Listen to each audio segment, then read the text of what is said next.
Welcome back to Alley Chats. I'm your host, Rob Southgate. Alley Chats is like a virtual artist's alley featuring interviews with artists, filmmakers, podcasters, writers, and really any creative person you might find at a pop culture convention. My goal is to help draw attention to cool people and hopefully help them get some new fans.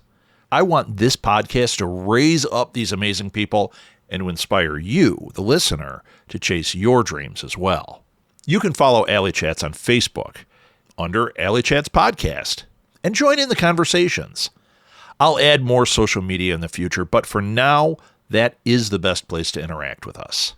You can also email me directly if you would like to be a guest or have a guest suggestion. My email is rob@smgpods.com. Welcome to Ink Blots. I'm your host, Rob Southgate, and today I have an author with me who is once again from Four Horsemen Publications. We've had a few of those on here, but I'm going to keep going until I get them all. But this is a real pleasure for me because I've not met her before. This is D.A. Spruzen, and we're going to call her Dorothy from here on out. Dorothy, welcome to the show. Thank you. Thank you for having me. You found out I'm going to have to edit things already because I stumbled right through that. So, Dorothy, why don't you tell the audience, let's start off by giving them a little bio. Talk about yourself a little bit. All right. Well, my first degree was in dance education. I was on the faculty of a London theatre school for a while, and very often prepared children for the London stage. We had, of course, at that time, The Sound of Music on. So all these children had to be changed out because they grew. And if you had The Sound of Music, they had to be in a, gradated height line. So that was interesting. And then I came to the United States because I was engaged to someone who was here at Cornell. That didn't work out, but I stayed. Okay.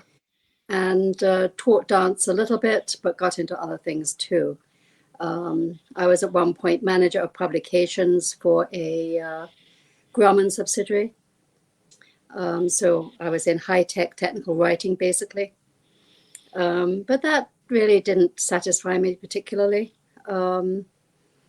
So I decided to try my hand at some creative writing. And I wrote a short story, which I thought was very good, and submitted it to the F. Scott Fitzgerald Conference. And when I was in the group where my story and other people's stories were discussed, I found out why I didn't win, that perhaps I needed to hone a few skills, that creative writing was quite different from technical writing. Yes, definitely. So anyway, my husband worked at the World Bank at that point, and a lawyer who worked for him, her sister was a writing instructor from the Iowa Writers Workshop. She trained there. That's world class right there. Right. So I studied with her long distance for a year. And then she said, you really need to do an MFA, which never crossed my mind. So I did an MFA, one of those long distance MFAs, which is really preferable, I think, because we had faculty coming to the campus, Queen's University of Charlotte, twice a year, where we attended for a very intensive week-long course of workshops and lectures and so on. But they were from all over the United States, and one even came from Germany. So you had faculty from the best schools in the United States, instead of just a sort of static faculty that was there year-round. And then we studied 4 in a group all year online. So I got my MFA. I was 65 at the time when I got my MFA. And I've been teaching ever since and writing ever since. So that's what got me started in creative writing. You've been writing and teaching for a year then, right? Because if you started at 65, then, Well, that's very nice of you. Some of my students have been with me for a long time, so they'd laugh if they heard you say that. Well, it's fun because reading your bio, I hear all those things, but hearing you speak and I can tell you've just got a great story, and your books are fantastic. Now, right now we have the Sleuthing with Mortals is the series. Right. And your fourth book is about to come out. I have to look at the date. Do you know the date? Yes, October 24th. October 24th is when it'll come out. This will be out long before that. So you can pre-order. The best place to do it is go to fourhorsemanpublications.com and pre-order from there because you get a discount. And the reason we like to sell it through the publisher websites is, like in this case, I know that you, the author, get a bigger piece of the pie that way. Mm. So we're taking a little bit of the middleman out and making sure everybody's getting their fair share as opposed to here's a nickel, which is not all that work. A nickel is not the greatest thing. Yeah. So tell me about the series. We're going to get into more personal stuff, but I want to hear about this series. What is Sleuthing with Mortals? Where did it come from? Well, it's an urban fantasy. And in fact, I had it as the title of a book that I was working on, which was the first one, which I have now called The Turkish Connection. And somebody suggested that it would be a good name for a series. And I hadn't at that point thought of a series. However, I saw the sense of that and started to write a second one after I did The Turkish Connection. And funnily enough, I came across a Facebook posting by someone who was a Four Horsemen's author. Okay. And he mentioned how he just signed a 5-book deal and so on and so forth. And I looked at the website and saw that they only like to do series, mm-hmm. which I thought made a lot of sense, and so on and so forth. And here we are. And here you are. Now, how many books do you believe this?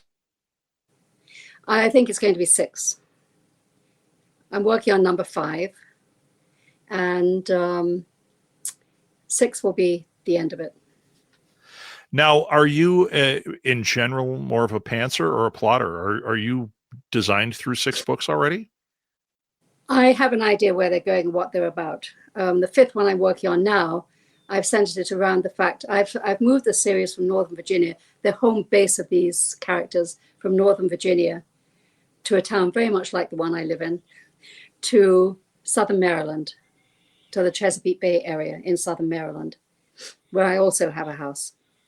And where I'd like to be better than anywhere else in the world. So you might as well move the characters there with you, right? So they may as well come right on over. Right. So that's where they are. That's where they work from. And it's interesting because I can do all sorts of interesting things because of that location. This one is going to feature... Number 5 is going to feature Chessie. Oh, now we're getting into the paranormal a little bit. Well, it is an urban fantasy. Yes. And so if you've heard of the Loch Ness Monster, and there is a tie between the Loch Ness Monster and Chessie and the Kelpies in Scotland. Mm-hmm. I don't know if you've heard of the Kelpies. I've heard about all of this stuff. Erica and I talk about paranormal stuff all the time. I'm definitely on top of it. Well, the Kelpies are fearsome creatures. So anyway, number 4, Odin's word, we finally find Asgard coming back to life. Wonderful. And I won't say any more. Okay. No, don't say any more. You've chummed the waters here. I mean, this is an incredibly cool series. The covers of your books are great. This is just a wonderful series. I'm kind of surprised that you have a completion at 6 books. But that doesn't mean there can't be offshoots and another cycle starts up, and because right. I think this is a really interesting series in general. Well, I've written a short story about a witch, a rather long short story, which will be published in the Creatures, Crimes and Creativity anthology. I go to the conference on Friday, actually, and the conference has an anthology, and it's right. will be published in there. And I plan to make that into a bit of a series of connected short stories, and some of the characters from the Sleuthing with Mortals series will appear. That's one of my favorite things when authors do that. There's actually one going on right now where a bunch of authors got together and they have written an anthology based on Stephen King's The Stand, and they're taking minor characters and giving us more. And I just absolutely love that. I can't get enough of it. So what a wonderful idea. Now, for your writing, is there any author or a couple of authors that you draw the most inspiration from, that you look at them and say, this is what I'm trying to do? Well, there are different kinds of authors for different reasons. I started off, of course, with Agatha Christie, being somewhat of a role model. I have all her books here, double shelved. Very nice. Double depth shelved. Years ago, about 35 years ago, I started to subscribe to an Agatha Christie book club. I had no idea how many books that woman wrote. Oh my God, it's a million. It's ridiculous. Yeah, so I was paying for that for a long, long time. Anyway, and then there are different books that appeal to me, like P.G. Wodehouse, for example, for humor, because I try to introduce humor into my books. The Turkish Connection probably has the most humor in it. Okay. So, you know, different authors for different reasons. And other authors are just so eloquent. And other authors, like Tobias Wolff, for example, he writes actually not fiction, but memoir mostly, are able to write very richly, but very sparsely, very economically. So, you know, different authors give me different kinds of inspiration. Absolutely. It's a terrible question when I ask it. I mean, I really am just trying to hear what the thought process is. And you gave some real gems there. Sometimes people just spit out like, I guess it's Pat, but Stephen King. And it's like, okay, well, you mentioned him. Is that the only inspiration? That's all you read? But typically it's a wide cut of things. Right. What are you reading right now? Right now, I just finished Bewilderment by Tamar Shapiro. The reason I was reading it actually is because I'm a reviewer for Washington Independent Review of Books. Oh, great. So that's my next assignment, is Bewilderment. Before that, it was Behold the Bird in Flight, which was a historical novel set around Queen Isabel of England, who married King John, the infamous King John. They give me a lot of historical novels because before I did this series, I wrote and have published a historical novel set during World War II in England, featuring a mildly mentally challenged young man. Okay. So, you know, I read a lot of English mysteries. Sure. I do enjoy those. I wonder why. You wouldn't be English by some chance, would you? I might just. Yeah, well, and we're Anglophiles in my house, so we read a lot of English and watch a lot of English TV, and so I get it. Now, you said you were born outside of London. Where were you from? A suburb of London. Okay. So I went to college in London. Which suburb? There's a place called Eastcote, which most people have never heard of. It was near Harrow. Okay, I know where Harrow is. Yep. Okay. I went to school in Harrow, actually. Wonderful. Yeah, when we were in London, we took the tube to either end. We went forever. So we did get into a lot of the smaller suburbs just to kind of check them out. And we found some absolutely, you'd get in this small town that has 10 things in it, and it would have an amazing restaurant. Like you'd go, I mean, this isn't like small town, oh, it's a Denny's. It would be stellar. And we go, they have one thing here. And it's one of the best restaurants I've ever eaten in. We love it. We love it over there very much. How long did you live there? How old? I was 23 when I left. Okay. Oh, do you get to go back often, or are you? Yes, I do. My husband used to be with the World Bank before he retired. So we got home leave every 2 years. Okay. And his home country is Egypt. Okay. So we would be able to, of course, stop in London on the way to Egypt or on the way back from Egypt. So you get a little bit of time. Right. A little bit of time. And Wonderful. in fact, my second book is set, a lot of it is set in current Egypt, current day Egypt, and also in ancient Egypt. Ah, very good. Yeah. So I do love historical fiction, and a lot of this series has a lot of historical fiction in it. Well, that's another one of my favorite things is when you have the historical fiction mixed with the supernatural. It to me, I love when a story can pull that off and make you look at history from a different perspective. Maybe you go, wait a minute, Right. but what if? What if those pyramids are alien spaceships? What if? I love that. I love that. And Agatha Christie is a great one. I used to read a lot of Agatha Christie when I was young. I graduated off of Nancy Drew and the Hardy Boys very quickly. I read a bunch of those. Then it was like I found Agatha Christie, and then it went to Poe, and it was like, wow, they were the ones I found the most fascinating. I mean, the way she would design a mousetrap basically was just, I was amazed by it every time. Right. So good call on that one. Now, do you have another series in you after this one? I mean, you're going to get the 6th book, and that's technically it. Mm-hmm. Do you have another series percolating? Well, I do actually. I wrote a trilogy called the Flower Ladies Trilogy, and it is actually in publication now. Okay. I don't have any dates yet, but the publisher, Four Horsemen, picked it up. Oh, wonderful. So it's in publication. And I don't know. Now, is this another mystery series? What can you tell us about it? It's really, it's hard to say. It's a series about a female serial killer who eventually finds redemption. Okay.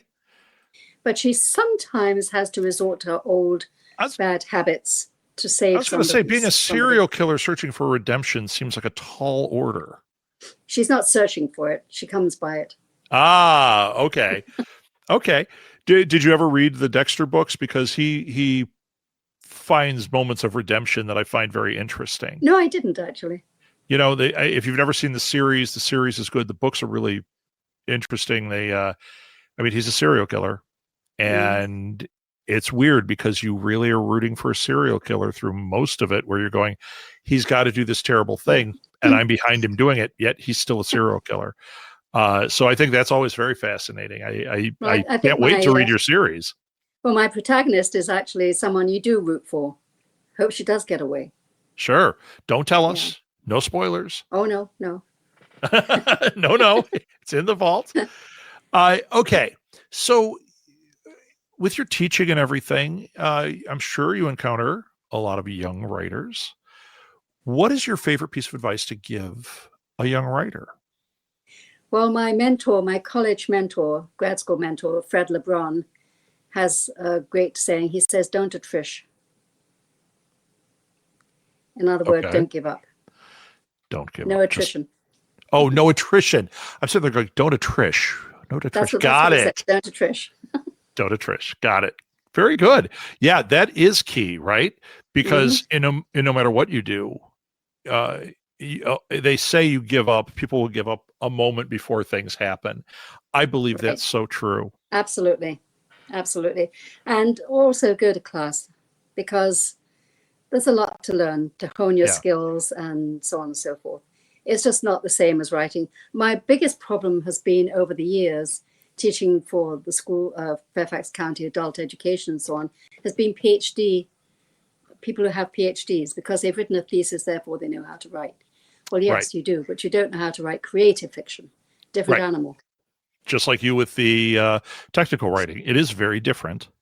Right. Well, and don't you think that even as somebody accomplished, there's much to be learned? Absolutely, all the time. Every time I go to a conference and attend a panel, there's some little nugget in there somewhere. I was at we were at a Comic-Con, and there were a bunch of horror authors up there, big ones. Daniel Kraus and Joe Hill and Josh Mallerman and Christina Henry were all on a panel, and we got to talk to them privately. And what I found interesting is here Joe Hill, when he wasn't being forced to answer questions, he had his nose stuck in a book. He was just reading, standing there, just reading.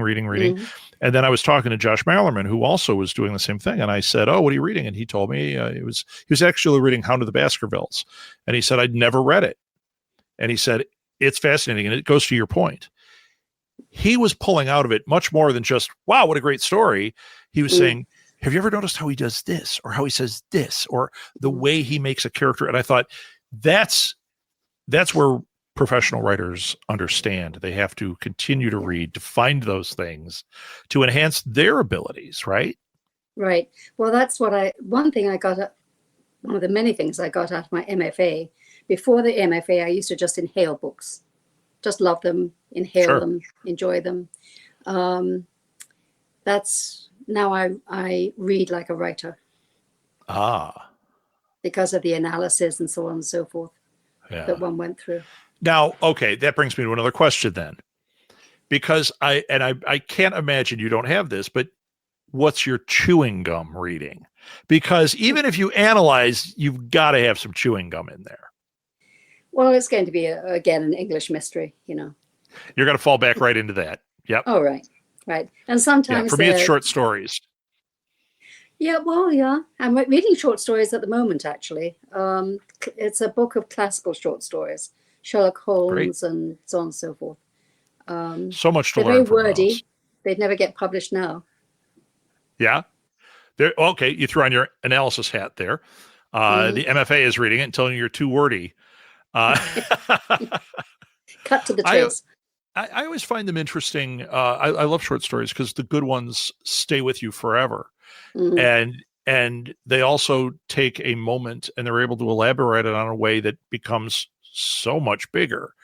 Whereas some short story collections you read are either too wordy or, like as you said, or it didn't stay with me. I read it. I'm on to the next thing. You know what you know what I mean? Right, okay, you didn't want to sit and write the novel. You wanted to get your one idea out, and there we go. But I am a big fan of short stories in general because I think of all the other things. I start creating the rest of the world when I hit a good one. Sometimes when I need a break, I'll write poetry. Oh, really? Yeah, I have had poetry published quite a bit. And I had a poetry chapbook published too a few years ago. Very fun. Very fun. Okay. We've asked the big questions. Let's see if we have some other ones I could ask you. Here's one. I asked this on my other show, but I've been thinking about this.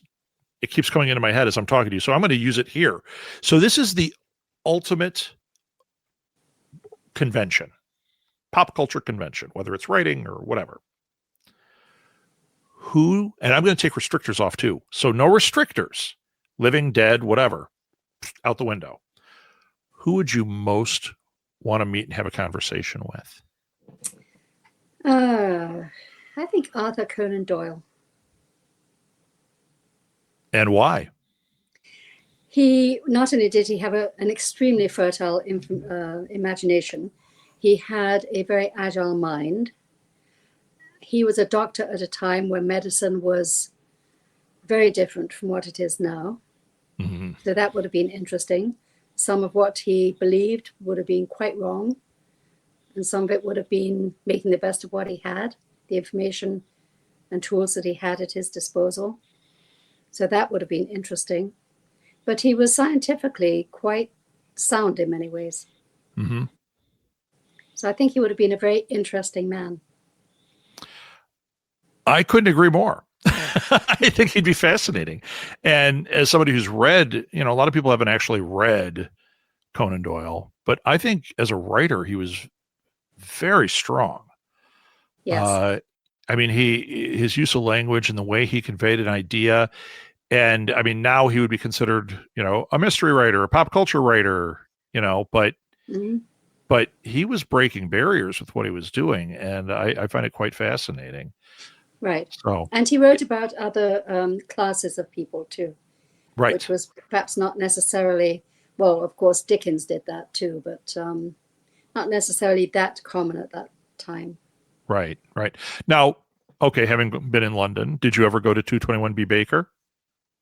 Yes, I walked past it a few times.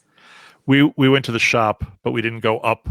I guess you can go up and see this made-up apartment that's supposed to be Holmes' apartment. I don't know. I haven't done that. Yeah, but we went into the shop and we were like, "This is cool. All the different things from the different eras of Sherlock Holmes. Very cool." So, what's your favorite? I'm stuck on London. What's your favorite food in London? Fish and chips. Yeah? Do you have a place, or is it just in general? No, just in general. And there are a few places around here where it's quite good. But But it's not very often quite. done with, not right, done with heavy batter or whatever. I found a place actually down in Solomon's in Calvert County. It's a little shack almost. Okay. They only have about 3 tables indoors, and otherwise you share tables outside. Those are some of the best places. Well, it's at the end of the fishing pier. I always take my grandson who comes to visit with his family and his sister every summer. And for his birthday, I charter a boat for fishing. And there is this jetty for charter boats, and it sits at the end of this jetty. Okay. So wonderful. Yeah. What a cool place. And you said the food is good. Well, it's just very fresh. That's key. When we were in Maryland, I don't remember the name of the place, but we ate at a place that you'd sit at the pier and you could look out over the water, and they had crab. Everybody has crab there, but literally we were watching them pull the crab out, and then within a half hour it's on your table and you're going, holy cow, that is fresh. And they said, we're pulling it out right now. Like when we ordered, like it'll be a few minutes, we're pulling it out. And we're going, that's amazing. And boy, that's when it tastes incredible. That's right. That's right. So let's see. You've had so many different things going on here. With Sleuthing for Mortals, I know you're doing a 6th book, and I know that technically that's the end, but do you see more? Do you see a world building beyond that with this? I know you said you've got the short stories in that, but is this the kind of thing where you're like, when I'm done with this, I want to play around with the sandbox, but I'm not going back full on into a series. I want to move into the next thing. Is that where your head is at right now? Yes, it is. It is. I chose my protagonists in Sleuthing with Mortals. Lynn is a Norse goddess who has lived through many eras and cultures, obviously. And her husband, Hönir, is also a Norse god. They are 2 not well-known gods at all. And I didn't want to get into the Marvel Comics kind of situation. Sure. Thor is mentioned, of course. Odin comes into it, and so on and so forth. But the main characters are those who are not well known, not hardly mentioned in the Edda. Lynn was handmaiden to the goddess Frigg. Hönir is the brother of Odin. Interesting. So he outranks her, except she runs circles around him. But anyway, so I just wanted protagonists who were real gods, you know what I mean? I know what you mean. But not just stereotyped, as they have been by movies, and other characters have been by movies and so on. Sure. I have a very different take on the Norse gods. Very good. Did you read the Neil Gaiman Norse Gods book? Did you like that one? I did. That's one that I still haven't read, but every time I see that cover, I think, ooh, I really want to read this one. It looks good. Did he get it right? I think so. Okay. Okay. Is the MFA hat coming back on? Let me have a few words with him about some of his writing. Well, Dorothy, this has been lovely. I'm encouraging everybody to go to fourhorsemanpublications.com. Get the whole series. There's 4 books in the series right now. Get caught up before that 5th book comes out. And you can pre-order the new one and get a little discount on that too. If not, you can get it wherever you order your books. You're a bookshop.org person, an Amazon person, they're there. But I do recommend doing it at Four Horsemen Publications. Dorothy, what's the best place for people to interact with you? Well, I do have a website, daspruzen.com. And there is a contact button there. Okay.